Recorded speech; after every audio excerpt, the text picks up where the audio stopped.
চট্টগ্রামে আইনজীবী হত্যায় যে ৪৬ জনকে আসামি করা হলো।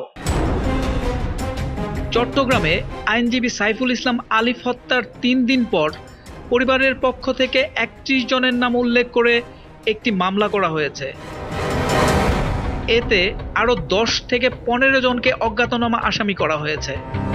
২৯ নভেম্বর শুক্রবার দিবাগত রাতে নগরীর কোতোয়ালি থানায় নিহত আইনজীবী সাইফুলের বাবা জামাল উদ্দিন এই মামলা দায়ের করেন।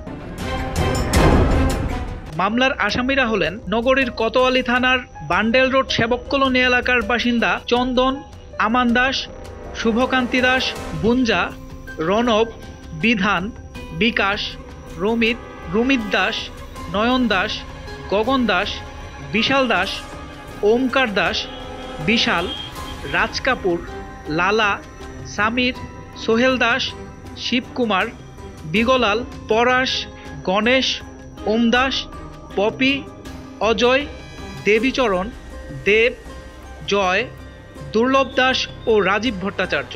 এছাড়াও আদালত প্রাঙ্গণে আইনজীবীদের ওপর হামলা ও ভাঙচুরের অভিযোগে ১১৫ জনের নাম উল্লেখ সহ অজ্ঞাত আরও ৪-৫০০ জনের বিরুদ্ধে আরও একটি মামলা দায়ের করেছেন খুনের শিকার আইনজীবী আলিফের বড় ভাই খানে আলম।